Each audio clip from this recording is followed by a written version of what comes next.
Happy Friday. You ever notice when we spend years learning how to throw a ball, swing a bat, memorize formulas, even parallel park, but no one teaches us how to run our own mind, right? Welcome to the Championship Mindset, the podcast where we do exactly that, or attempt to, right? Because if you don't take control of your own mind, someone else will. And that's probably TikTok. Not a good idea. The show is for athletes, parents, coaches, leaders, CEOs, top performers, anyone that wants to be better, more in control of their mind, and stop chasing that clarity under pressure. For anyone who wants to stop self sabotaging their own potential and start creating real momentum and better results in their life. Now, my story, I was high level athlete until I wasn't. In an instant, an injury took me out. And with that, my identity disappeared. Chaos, addiction, slow motion breakdown. Okay. Major life problems for many years. But then came the turning point, world class mindset experts who didn't just fix me, they trained me. And now that's what I do. And my focus truly is helping kids 10 years and up build a strong mindset foundation of resilience, focus, confidence, grit, fast, permanent, fun, life changing.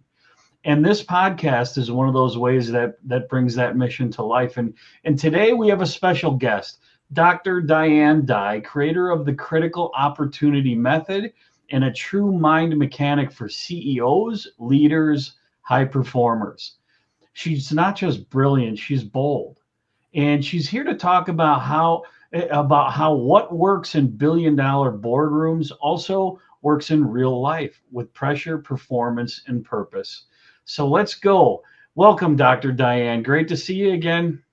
So great to see you. Thank you so much, Spencer, for having me on. Thank you for coming on. I appreciate it. All the conversation we've had leading up to this, and to share the same information with people that are going to see this or hear it. Okay, so before the big stuff, I always like to bring it back to the roots. And we talked about this earlier. Let's start from the beginning. And obviously, we could talk for days, right? So it's a summary. Where did you grow up? What shaped your interest in mindset and in leadership and in transformation?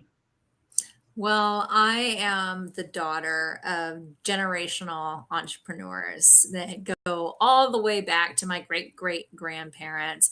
I'm also a child of resilience.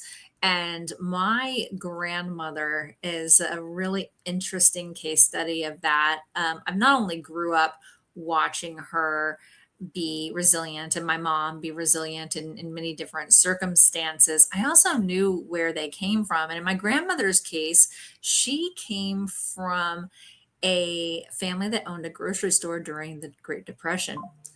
And that grocery store actually burned down when my grandmother was 3 years old. Wow. And yeah, it burned down. And back then, it was tough anyway. It was really tough times anyway. Yeah. But when you have a family business both burned down and it's a food source, her Wow. mother died shortly thereafter due to starvation because she wanted Wow. to feed my grandmother. Okay.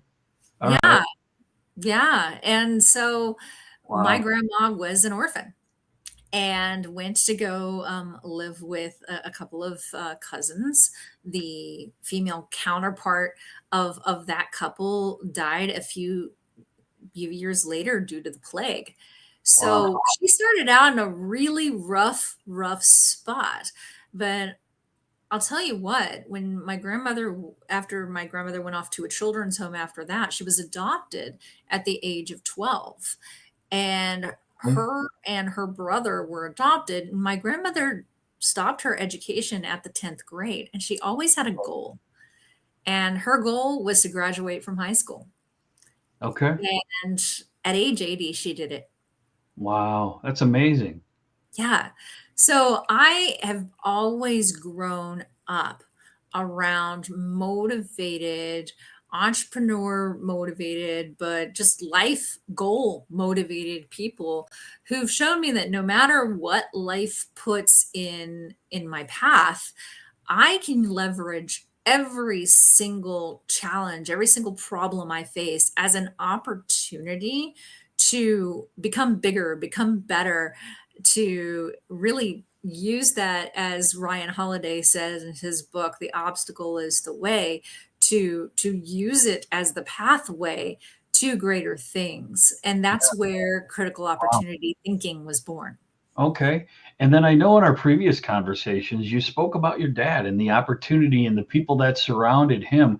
Opportunity meaning opportunities that came along in his life, patterns, habits he had, and then the people that he surrounded himself. We talked a little bit about, you're the dynamic of the five top people around you.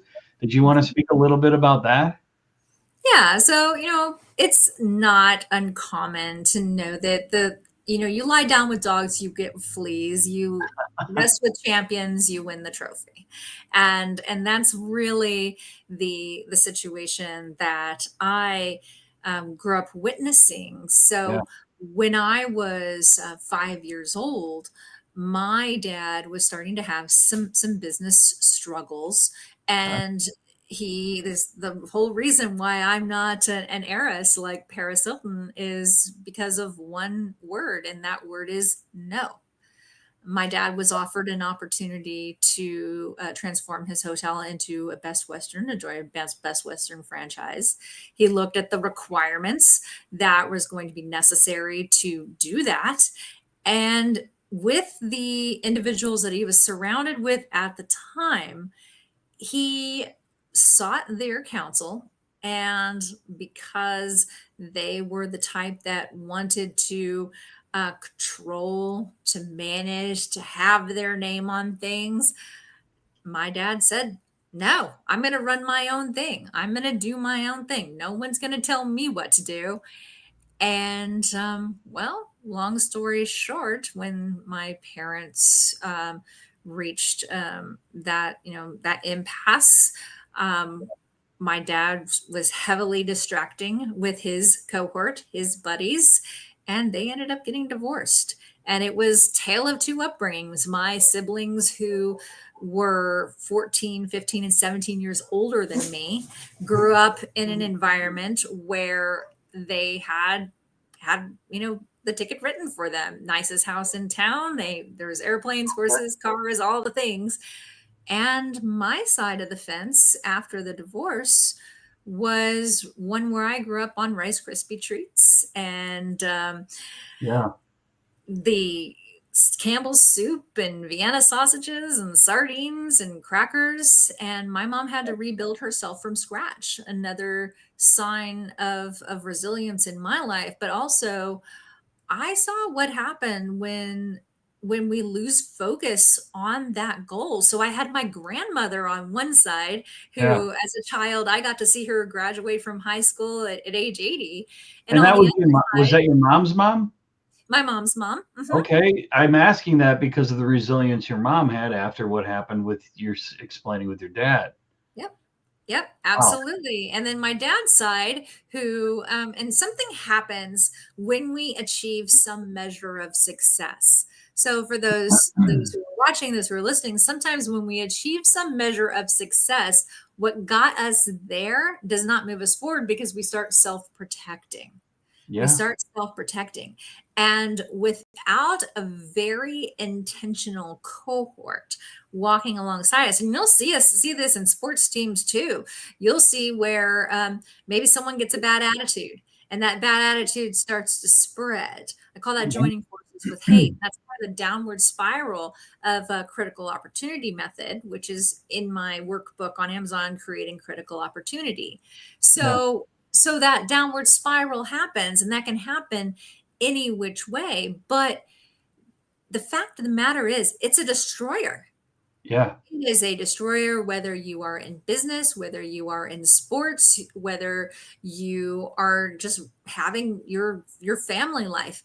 It can be a destroyer because that resistance becomes greater than the process, the motivation, the willingness to change. So Yeah. resistance will stop the change. Yeah. So like in another one I see often, and it's happened to me. Okay. Pride, right? I heard a little bit of that in your dad's story. Okay. Pride. You don't want to, and then complacency. right? And then there's no innovation. There's no new ideas. There's no you what you become familiar with becomes the default, and that in what I see and what I do in mindset work and the unconscious change work I do, all we're doing is taking the familiar and we're flipping that to the unfamiliar, and Mhm. we're opening that up. It's a huge problem for every single person on this planet. The "I'm not enough" syndrome, the fear of success, fear of failure, all of those things. And I go through that daily as well, but have Mhm. tools to navigate through that, like what you talk about in your critical, I forget what it's called, critical opportunity method, right? Yes. Um, Yes. And it's how you communicate with yourself. The short acronym for critical opportunity method is CALM. And it is the communication method that first you master for yourself. And then you can then build these relationships that operate according to this code yeah, of when things happen, we don't allow them to happen to us. We don't, we are not impacted and controlled by what's happening in the world. We get to decide how we are going to respond to that. And from that response, take the next right action. that's right. Most people I see not realize much that they have that ability, that simple thing that you just said. It's like the most complex thing is the most simplest. Yes, But it is. when we focus on mindset and how am I going to do this? How am I going to be aware and open conscious? All of that stuff comes into play, right? And I know people listening right now are nodding their heads because we've all been there, stuck, frustrated, maybe even blind to our own block or blocks, right? So Mhm. you created something called the critical opportunity method. Can you explain what it is, how it works, and how it helps people from CEOs to peak performers to athletes? How it helps people turn chaos into clarity? Absolutely. So the critical opportunity method is based around what I call a generative moment.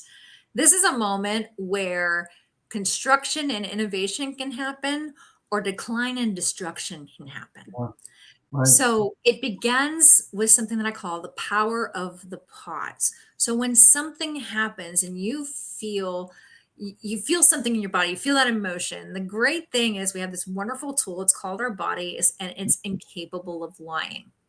We know we're hijacked when our mind starts racing, our heartbeat starts Yeah, going up, we start feeling a little bit short of breath. We may not be the most present in the present moment.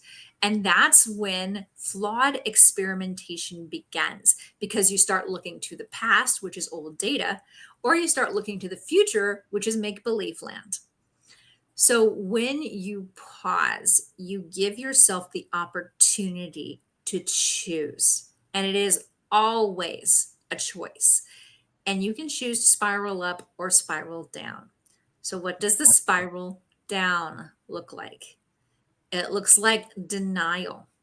This isn't happening. It looks like disavowal. This may be happening, but all these people, I disown them. They don't know what they're talking about. So I'm just going to make them the villain. lack of accountability. Exact lack of accountability. Absolutely. And then the last is ego.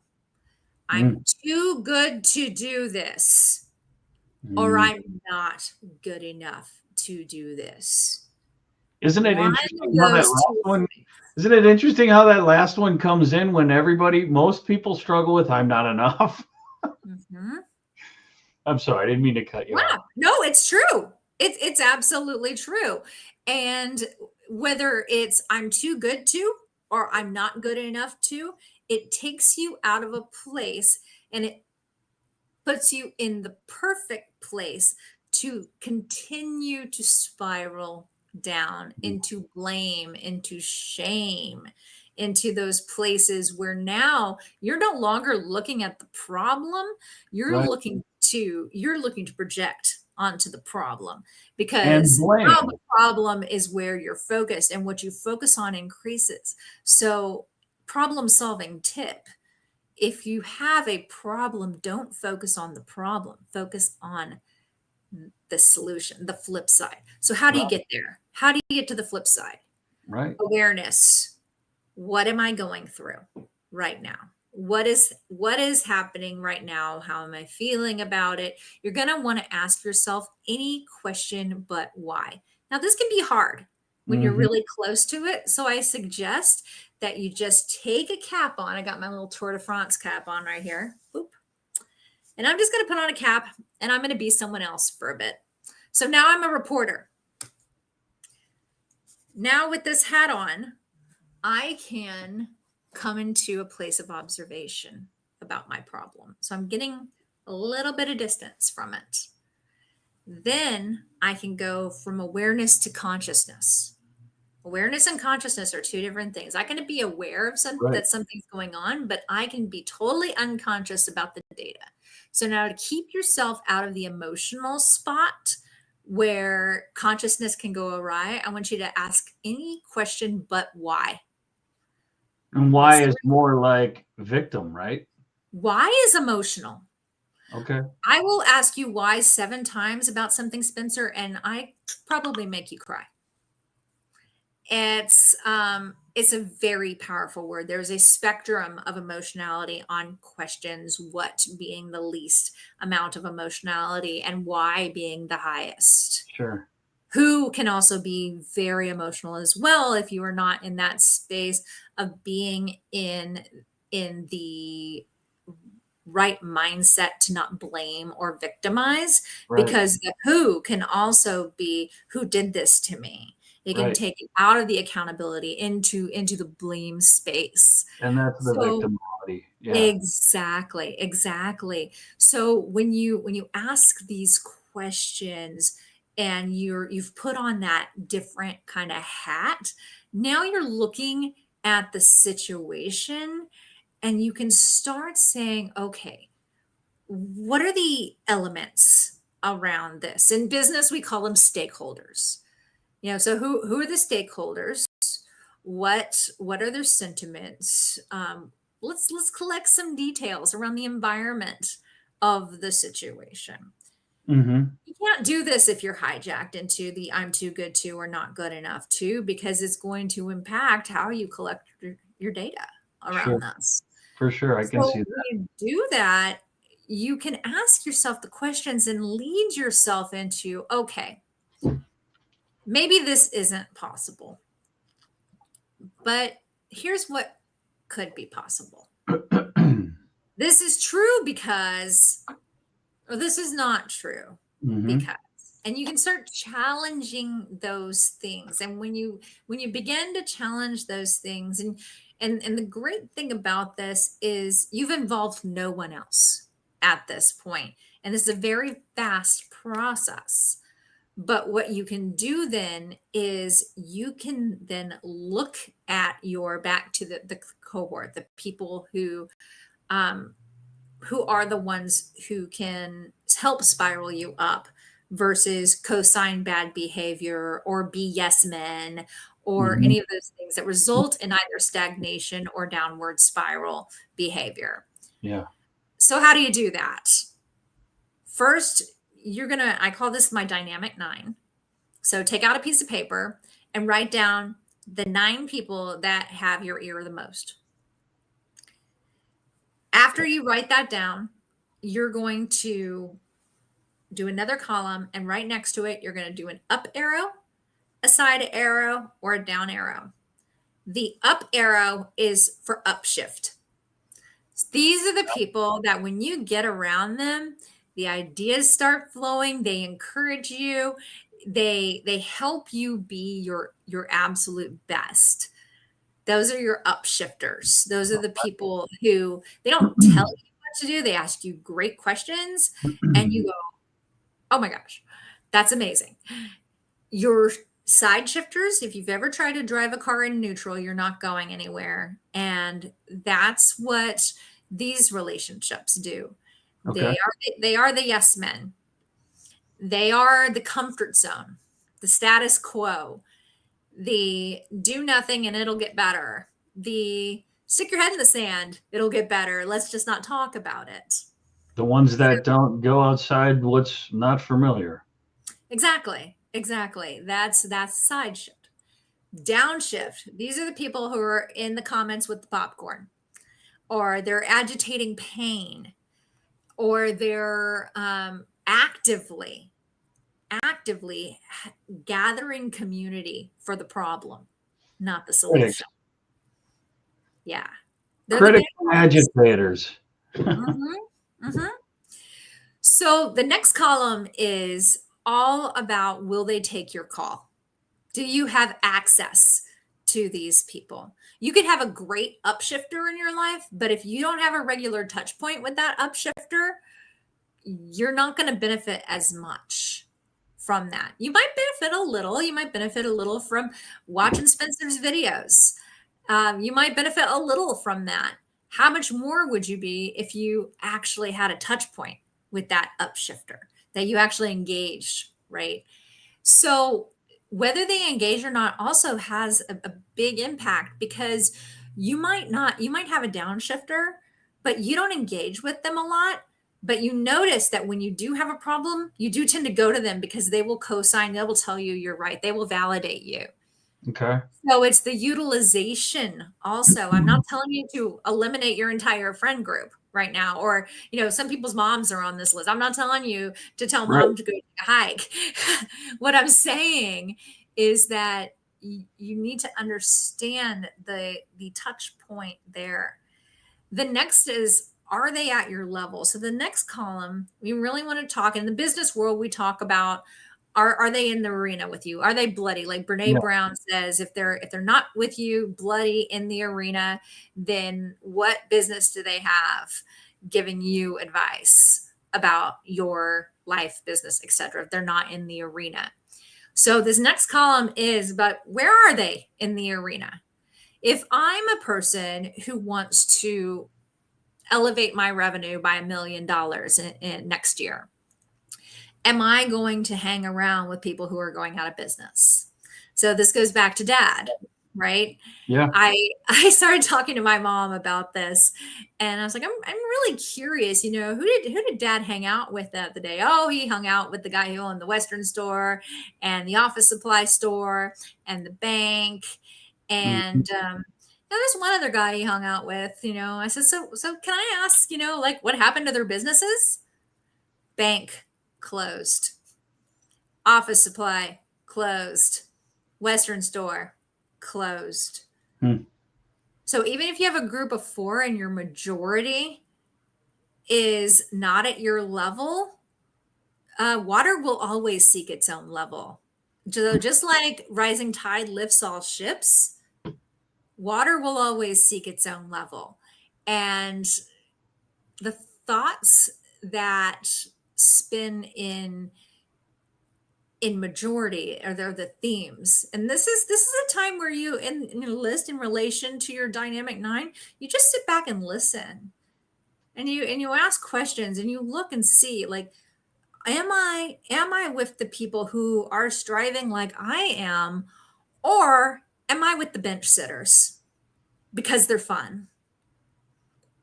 And how do you get there? You get there through engagement. You get there through that other column of, how likely are they to engage with me? You engage with them. And then the final column is, in what area? So some people are great upshifters in motivation, but they're downshifters when it comes to finance, or they're mid shifters when it comes to action because they're not really motivated to take action. So I, like to speak to the kids, for training, right? Are you hanging out with the guys who are going all in during their training and they're paying attention, and they're both at your level in training, but when you get out of training, they want to go party? We need to watch and see what areas people are lifting us up. And when we get intentional, right, about our dynamic 9, we get very intentional about it, a great thing happens. We rise together. I was really blessed to have a cohort at the University of Southern California when I made an epic mistake to make a whole bunch of changes during my dissertation. They tell you, don't make any changes. Life is going to change around you. Don't make any changes at all. What Right. did I do? I changed everything. I moved states. I embarked on a complete life change. And when that life change turned on its head, I was absolutely blessed that the University of Southern California structures cohorts around you so that you not only have your professor and your dissertation chair, you have a group of people around you who are there to help lift you up. We had a subgroup, it was called the Avengers, and we had an ethos, and it was no doctor left behind. And I would not be on this podcast today if it weren't for my Avengers, if it weren't for my dissertation chair, Dr. Canny, I would not be sitting here today to share this information. And likewise, my method was born during my master's program there, and I got laid off 4 months into my master's program. Unemployment was like, you have to quit USC. You have to be available to accept any and all full-time work. Wow. And after I had my emotional breakdown, I went to my professor and I'm like, what do I do? And she asked me the most beautiful question. She didn't give me advice. She says, what do you really want to do? What do you really want to do? What is that vision? What is that goal for what you want to do? My grandmother had that. She always wanted to graduate from high school. It happened when she was 80. Well, and I know in my own personal experience in life, when people used to ask me that, I would be like, I have no idea.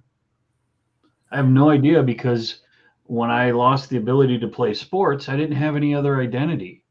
And I didn't know, and I wasn't taught how to navigate things moving forward to even know what I wanted to do. In fact, I was raised to believe that if you liked your job, it wasn't a job.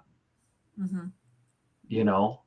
Because there's so much, and we've talked about this, so much programming that we've been given just based on how the mind learns through life and experiences that really contribute largely to these issues. And one of the things I wanted to ask you is, like, whether it's a top CEO, because I know CEOs that are like this, they don't have those 5 people, to kids and everyone in between. How do you build that supportive cohort? Because I can feel and imagine that in that pressure, living in that pressure, because I've been there a lot in my life, how do you even begin to navigate thinking about how do you build what you need around you? Absolutely. And so that's the last column of the dynamic 9. And that's, am I masked up or am I unmasked? Okay. There are plenty of rooms where you walk into where you feel like you have to suit up to show up.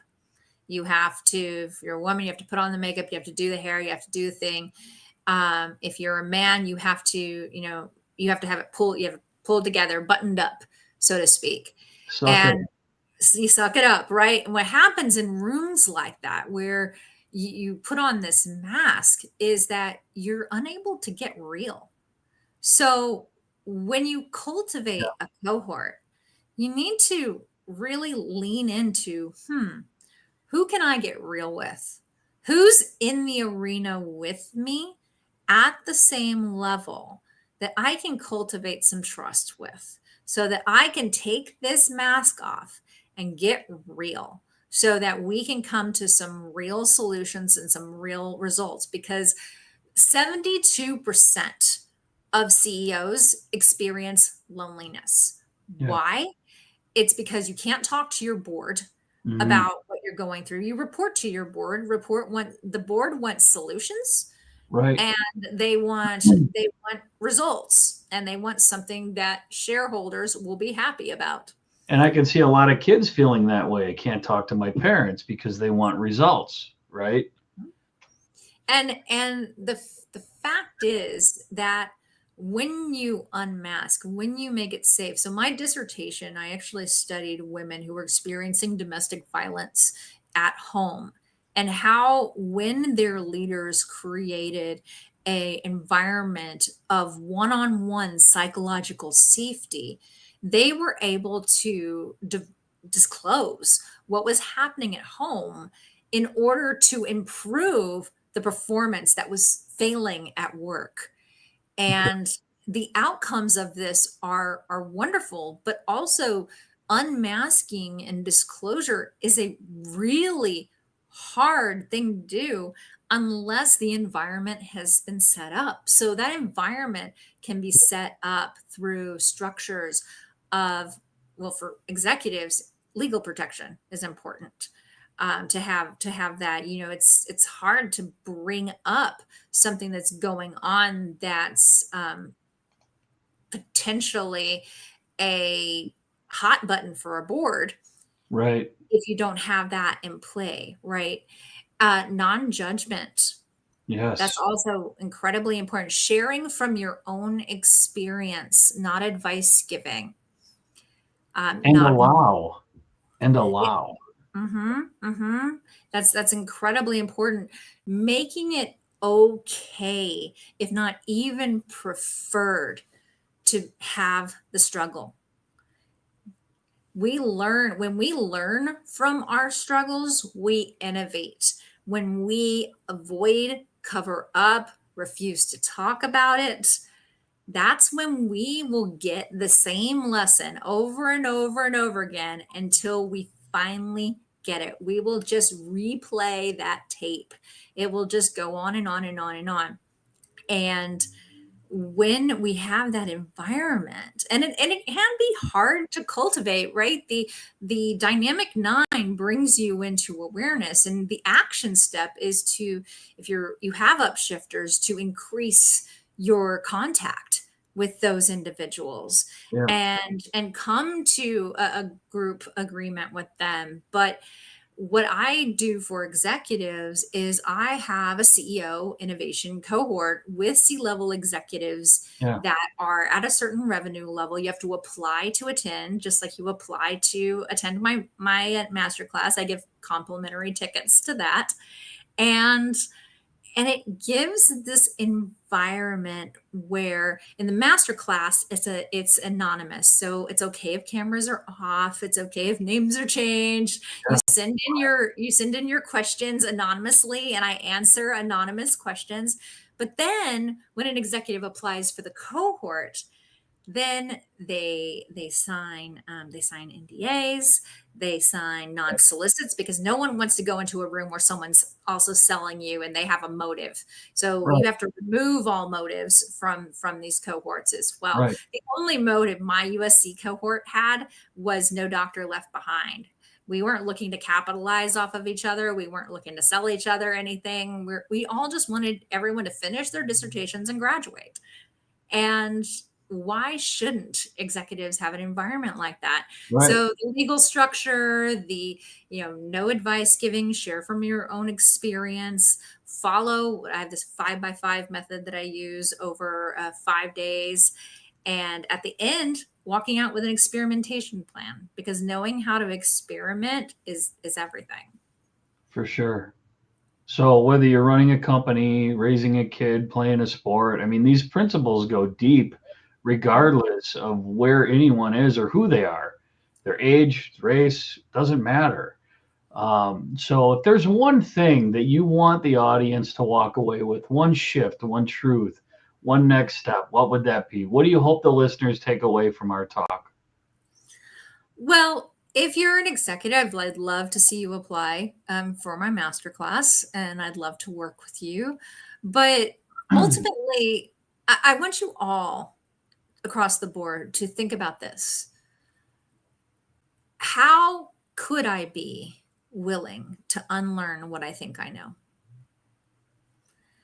Because it's what you think you know that is a hard stop to any and all experimentation, to advancements, to developing the mindset and the willingness to try. All of those things, the word no, like my dad, can really shut you down. My Yeah, dad isn't with us today. A lot of his buddies aren't with us today. But I'll tell you what, the one guy who said yes, the guy who owned the Chevy dealership, his name's still on the dealership. So it's not a this or that when it comes to legacy or goals or protection. You protect yourself by being willing to unlearn what you think you know and release some of these things that are safeguarding your progress rather absolutely. than your position. Absolutely. Absolutely. And the most powerful thing that you just said right there, anything learned can be unlearned. Yes. That's the power of our mind, the most powerful computer in the world. And Mhm. we just aren't trained to use it, like I said in the beginning. So what incredible conversation. I really appreciate your insights, your story, and your openness, your realness. And your tools are powerful and honestly something every leader and learner really needs to hear and then take action, including Absolutely. myself. And if And you're to apply for the masterclass, you can go to peopleriskconsulting.com and just go into the Learning Center, and the application is right there. There you go. And if you're a CEO, founder, or leader who's feeling that pressure and looking to shift from chaos to clarity, connect with Dr. Diane Dye. I mean, about her critical opportunity method, her private innovation cohorts are there to help you. She's the real deal. I've had plenty of conversations with her. And now, to all of you other people that are watching, listening, thank you. I appreciate your time, your attention, your commitment to leveling up your mindset. So, like, share, comment, subscribe, excuse me, on any of my platforms because this conversation might be exactly what someone else needs to hear. Okay, you can find me on YouTube, Championship Mindset Dash One, Facebook, Championship Mindset, Instagram, Championship Mindset One, LinkedIn, Spencer Send. Replay of the episodes will be available right here on Facebook, LinkedIn, and YouTube shortly after. And then the audios will be on Apple, Spotify, and all the other major platforms by Monday. And please share it with others. And hey, if you've got a young athlete and that's struggling, who's battling confidence, focus, overcoming injury, the mental aspect of it, resilience, identity issues. You're not alone.